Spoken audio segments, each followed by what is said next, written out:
کیا ہر انسان اپنی تکمیل چاہتا ہے؟ وہ اپنے نفس کو کھلا چھوڑ دیتا ہے۔ انسان کیا ہے، اس کا مقصد کیا ہے، اس کی تخلیق کا مقصد کیا ہے، اس کے لیے کیا کرنا پڑے گا، کیا کر سکتے ہیں، کیا کر رہے ہیں، ہر لمحہ یہ کوئی نہ کوئی پریشانی لاحق ہو۔ بسم اللہ الرحمن الرحیم۔ دوستان من،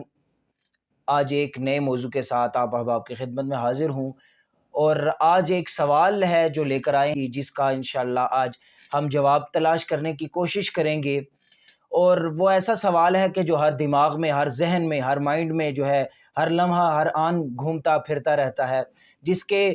جواب کے لیے ہر لمحہ انسان کوشاں رہتا ہے۔ اور وہ کیا سوال ہے؟ وہ سوال ہے کہ کیا ہر انسان اپنی تکمیل چاہتا ہے؟ یہ دنیا سوالات سے بھری پڑی ہے، اور ایک ایک سوال کے کئی جوابات بھی ہیں، کیونکہ ہر ایک کی اپنی سوچ، اپنی سمجھ، اپنا زاویہ دیکھنے کا اپنا نظریہ ہوتا ہے، اور جس کی بنیاد پر وہ بات کرتا ہے۔ مختلف لوگ دنیا بھر میں اپنی تھیوریز پیش کرتے ہیں، ہر ایک اپنے اپنے نظر و فکر اور تجربے کی بنیاد پر کسی بھی حوالے سے کوئی منفرد نقطہ نظر دیتا ہے، یعنی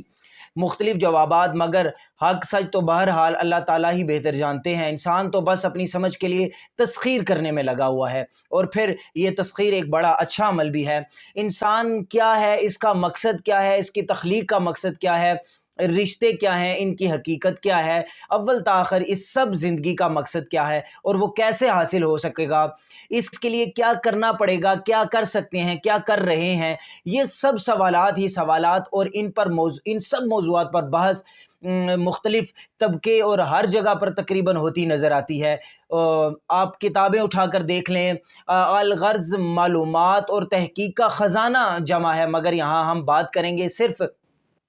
انسان کی ذات کی، کہ وہ کیا چاہتا ہے، اس کی اپنی ذات اس سے کیا چاہتی ہے، اس سے کیا سوال کرتی ہے، اسے اپنی ذات کے لیے کیا کرنا چاہیے، وہ کب مکمل ہوگا، وہ کہاں پر خلا چھوڑ رہا ہے۔ یہ تمام باتیں انشاءاللہ چند منٹ کے اندر ہم باتوں کا انحصار کرتے ہوئے اپنی بات کو بڑھائیں گے۔ اچھا، پہلے یہ ہے کہ ہم یہاں سے دیکھتے ہیں کہ پیدائش سے لے کر موت تک کے سفر کو اگر ایک ارتقائی عمل کے لحاظ سے دیکھا جائے تو ایک بات سمجھ میں آتی ہے کہ انسان کہیں اندر اپنی تکمیل کی خواہش لیے چل رہا ہے۔ بات اس کی ظاہری وجود سے لے کر اس کی روح تک کی ہے، اور دونوں مل کر پورا جو ہے وہ انسان تخلیق کرتے ہیں، مگر ان دونوں کی اپنی اپنی کچھ ضروریات ہیں، اور ان ضرورتوں کو پورا کرنے کا انتظام بھی رب کائنات نے خوب فرما دیا ہے۔ آگے کچھ اختیارات انسان کو دیے گئے ہیں کہ وہ اپنی ان ضرورتوں کو کس انداز میں پورا کرتا ہے، کن اسباب کے ذریعے پورا کرتا ہے۔ ہم خوراک کی بات نہیں کریں گے، کیونکہ وہ تو سب کے علم میں ہے کہ خوراک کیسے، کون سی خوراک استعمال کی جائے زندہ رہنے کے لیے، لیکن اس کے علاوہ بھی کچھ ضرورتیں ہیں جن پر ہم بات کریں گے، جیسے ماں باپ، بہن بھائی، بیوی بچے، رشتہ دار، پڑوسی، دوست، اساتذہ، غرض ایک انسان کی زندگی میں آنے والے تمام کردار اس کی زندگی اور اس کی شخصیت کا کوئی اہم جزو یا خامی یا کمی کو پورا کرنے کے لیے آتے ہیں، اور یہ نظام قدرت ہے کہ وہ کیسے پورا ہوتا ہے۔ لیکن اگر ان کرداروں میں سے کوئی بھی اپنا کام صحیح طریقے سے، اپنی ذمہ داری احسن طریقے سے نہیں نبھاتا، تو اس انسان کی زندگی میں کوئی نہ کوئی کمی رہ جاتی ہے، کوئی نہ کوئی خلا رہ جاتا ہے، کوئی نہ کوئی گیپ رہ جاتا ہے، جسے وہ غیر ارادی یا غیر شعوری طور پر پورا کرنا چاہتا ہے، اور اس کی ذات کے اندر یہ کمی ایک بے چینی کی کیفیت جو ہے وہ بے چینی کی شکل اختیار کر جاتی ہے۔ اکثر لوگوں کو ہم دیکھتے ہیں کہ وہ ہر لمحہ، ہر آن کسی نہ کسی پریشانی میں، کسی نہ کسی بات پر جو ہے وہ اکتائے رہتے ہیں، پریشان رہتے ہیں، بے چین رہتے ہیں، بے سکون رہتے ہیں، وہ ڈپریسڈ رہتے ہیں، ہر لمحہ انہیں کوئی نہ کوئی پریشانی لاحق ہوتی ہے، لیکن انہیں خود بھی نہیں پتا ہوتا کہ اس کی وجہ کیا ہے، اس کی صورت کیا ہے، ہم کس وجہ سے پریشان ہیں، اور یہ مسئلہ کیسے حل ہوگا۔ اسی طرح وہ رشتہ دار جو خدا نے بنائے، جو بدل نہیں سکتے، مثلاً ماں باپ، بہن بھائی وغیرہ، ان کا اپنی ذمہ داریوں میں کوتاہی کرنا بھی ایک انسان کو بہت بری طرح متاثر کرتا ہے۔ اس کی ذہنی، جسمانی اور شخصیتی جو کمزوریاں ہیں، اس بات کا منہ بولتا ثبوت ہوتا ہے کہ اس کی فطرتی تکمیل کے نظام میں رکاوٹ پیدا ہوتی ہے، اور اسی طرح اس کی ذات میں، اس کے لاشعور میں موجود تکمیل کا جو فلسفہ، جو ودیت ہوا ہوتا ہے، وہ متاثر ہوتا چلا جاتا ہے، اور اس میں خودکار طریقے سے اسے پورا کرنے کی جیسے کوئی حس جاگ جاتی ہے۔ جب وہ کمزوریاں کہیں سے پوری نہ ہو رہی ہوں تو انسان دل برداشتہ ہو جاتا ہے، انسان پریشان ہو جاتا جاتا ہے اور وہ جو ہے وہ ڈپریشن کا شکار ہوتا چلا جاتا ہے۔ وہ ایسے ذرائع سے دور کرنے کی کوشش کرتا ہے جو اس کی ذہنی و جسمانی صحت تک کو متاثر کرتے ہیں، مثلاً جیسے نشہ، شراب، شباب وغیرہ اور مختلف اس طرح کے ہتھ کنڈے جو ہے وہ استعمال کرنے لگتا ہے۔ اس کا مقصد یہی ہوتا ہے کہ میں پرسکون ہو سکوں، وہ صحیح و غلط کا فرق بھول جاتا ہے۔ ظاہری بات ہے اسے ایک ہی چیز کی ضرورت ہوتی ہے اور وہ ہے سکون۔ اگرچہ نقصان کی شدت میں فرق ہے اور وہ اس طرح کے کون کتنا کمزور یا مضبوط اعصاب کا مالک ہے، اس کا خود پر کنٹرول ہے یا نہیں، وہ جذباتی ہے یا اس میں ٹھہراؤ ہے، وغیرہ وغیرہ تمام باتیں جو ہیں آگے دیکھنا پڑتی ہیں۔ وہ جہاں سے اسے لگتا ہے کہ کمی پوری ہو سکتی ہے، وہ خود بخود اس طرف کھینچا چلا جاتا ہے۔ اسے اس وقت یہ سمجھ نہیں آ رہی ہوتی یہ میرے لیے اچھا ہے یا میرے لیے برا ہے، وہ اپنے نفس کو کھلا چھوڑ دیتا ہے اور شیطان بھی اس کا خوب فائدہ اٹھاتا ہے۔ نتیجہ یہ کہ ذاتیاتی نظام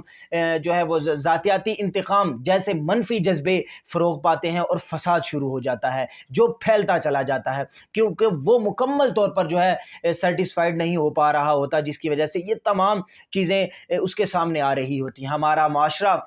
اس مصیبت میں بری طرح سے پھنس چکا ہے۔ اور پھر آپ ایک بات غور کریں کہ اولاد جو ہے اکثر بگڑنے کی وجہ بھی یہی ہوتی ہے۔ والدین اکثر غور کریں تو کہیں نہ کہیں ان کی تربیت میں کوئی نہ کوئی کمی رہ رہی ہوتی ہے، کہیں نہ کہیں سے کوئی ایسا گیپ یا اسکول سے یا والدین کی طرف سے یا معاشرے میں اس کے دوست احباب ایسے ہوں گے، کہیں نہ کہیں سے اس کا گیپ یہ پورا ہو رہا ہوتا ہے جو گھر سے والدین سے۔ اکثر آپ نے دیکھا ہے کہ والدین اس کی تربیت پر مکمل طور پر جو ہے وہ توجہ نہیں دے پاتے، جس کی وجہ سے جو اس نے بننا ہوتا ہے وہ بن نہیں پاتا، اور وہ